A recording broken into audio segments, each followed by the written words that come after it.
Title noodles बनाने वाली चिड़िया। श्यामपुर के जंगल में मोनी चिड़िया अपनी बेटी मुनमुनी के साथ रहती थी। उसका पति मिंटू कौवा अंडा बेचा करता था। मिंटू बहुत ही शक्की किस्म का था। वह हर वक्त अपनी पत्नी मोनी पर शक किया करता था। एक दिन मिंटू अपनी अंडे की दुकान को बंद करके जल्दी घर आ जाता है और मोनी को अपने पड़ोसी चंदन कबूतर के साथ बात करते हुए देख लेता है। मोनी चिड़िया, अरे आज आप जल्दी घर आ गए, आपने आज जल्दी दुकान बंद कर दी।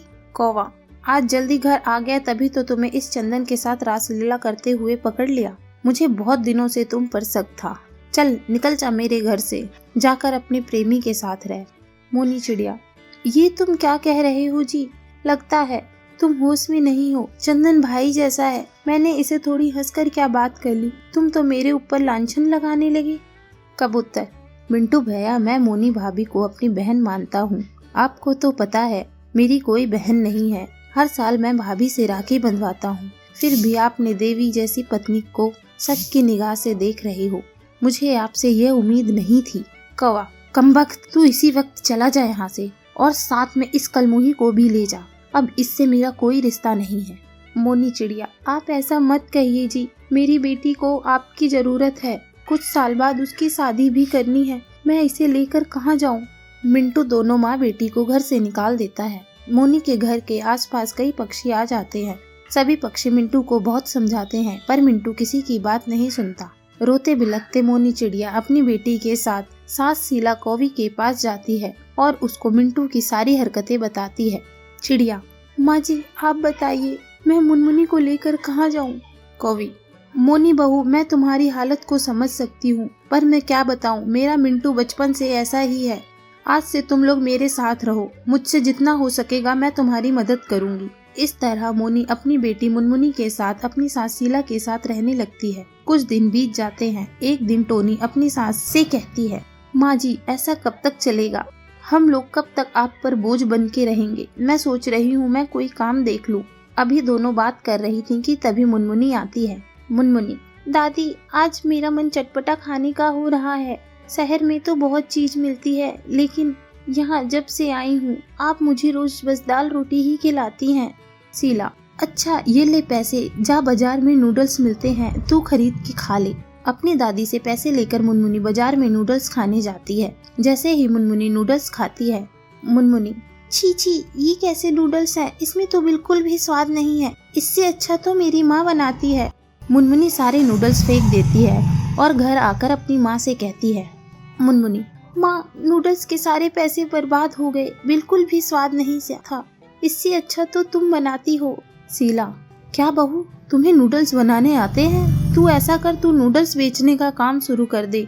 मोनी चिड़िया, आप ठीक कह रही हैं माँ जी, आखिर मुझे कोई ना कोई काम तो शुरू करना ही होगा। अगले दिन मोनी अपनी सास के साथ बाजार जाकर नूडल्स बनाने का सामान लेकर घर आ जाती है और फिर अपनी सास के साथ मिलकर नूडल्स बनाना और बेचना शुरू कर देती है। मोनी के बनाए हुए नूडल्स जंगल के पक्षियों को बहुत पसंद आते हैं। मोनी, माँ जी अगर इसी तरह से अपना नूडल्स का धंधा चलता रहा तो हमें किसी चीज की कमी नहीं होगी। शीला, हाँ तू ठीक कह रही है बहू, मैं तेरी बात से सहमत हूँ। इस तरह मोनी नूडल्स बेचकर अपनी सास और बेटी के साथ खुशी खुशी रहने लगती है। टाइटल फिल्मी चिड़िया। एक जंगल में सीना चिड़िया अपने माता पिता के साथ रहती थी और उसके पिता शहर में काम करने गए थे और माँ के साथ वह हमेशा फिल्मी दुनिया में रहने वाली आम चिड़ियाओं की तरह डायलॉग बाजी करती थी। दरअसल हमारी सीना चिड़िया बॉलीवुड क्वीन बनना चाहती है। ऐसे ही सुबह के समय उसकी माँ उसका फेवरेट नाश्ता बना कर देती है, जिसे देखकर वो बोलती है, सीना, अरे माँ आपने मेरा फेवरेट पोहा बनाया है। मुगम्बो खुश हुआ, हा हा हा। पारो, तेरी ये फिल्मी डायलॉग कब छूटेंगे? आखिर कभी अपने बारे में भी सोचकर कि मैं सुनना चाहती हूँ या नहीं, माँ के बारे में भी सोचकर बोला कर। पारो, अरे माँ मैं जानती हूँ कि मैं बहुत अच्छी एक्टर हूँ, इसलिए आप मुझसे कभी बोर नहीं हो सकती हो। पारो, अपनी एक्टिंग छोड़ दे वरना एक दिन तुझे बहुत भारी पड़ेगा। सीना, अफसोस तो एक ही बात का है माँ, आप हमसे हमारी जिंदगी मांग लेते तो हम आपको खुशी खुशी दे देते, पर आपने तो हमसे हमारा गुरूर ही छीन लिया। पारो, अभी बताती हूँ, देख तो तेरा कौन सा गुरूर छीन लिया है मैंने। पारो, नहीं नहीं, मुझे मत मारना। अपनी माँ से बचने के लिए पारो चिड़िया उड़कर अपने बॉयफ्रेंड कौवा जय के पास आ जाती है, जहाँ वो एक खूबसूरत चिड़िया से बात करता देख सीना उसे पत्थर फेंक के मारती है। तभी जय कौवा बोलता है, जय क्या है, तू फोकट में क्यों मारी बेचारी को? सीना, मेरे बॉयफ्रेंड से गुल्लू गुल्लू करेगी तो घोप दूंगी ना इसको। जय, अच्छा बहुत बड़ी गुंडी है तू। सीना, तू शुक्र कर उसकी गर्दन नहीं तोड़ी मैंने। जय, फिर तेरी फिल्म पत्ती शुरू हो गई ना। सीना, तू जानता है ना मुझे फिल्मी डायलॉग बाजी करने का कितना शौक है, मैं हीरोइन बनना चाहती हूँ, हीरोइन। जय, ए तू जा रे, बनेगी बड़ा हीरोइन, उसके बाद तो मुझसे एक चुटकी सिंदूर भी लगवाएगी शादी के लिए। सीना, एक चुटकी सिंदूर की कीमत तुम क्या जानो जय बाबू, हर ईश्वर का आशीर्वाद होता है एक चुटकी सिंदूर, हर चिड़िया के सर का ताज होता है एक चुटकी सिंदूर। जय, तुम कभी बदलोगी या नहीं, या तुम्हारा एक चुटकी सिंदूर यूं ही चलता रहेगा? तुम्हें पता है एक चुटकी सिंदूर की कीमत क्या होती है? तुम्हें शादी के बाद बर्तन धोने पड़ेंगे, घर का किराया, पार्टी, मूवीज, इन सब की कीमत अदा करनी पड़ेगी मुझे, और बच्चों की फीस भी। सीना, खामोश।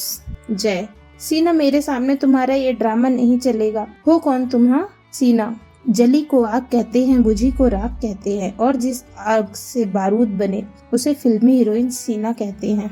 ये कहकर सीना उड़कर अपनी दोस्त बसंती की बर्थडे पार्टी में जाती है, जहाँ उसका कौवा पति उसे कहता है, कौवा जान तुम्हारी बर्थडे पार्टी बहुत फीकी फीकी लग रही है, थोड़ा नाच कर रंग जमाओ।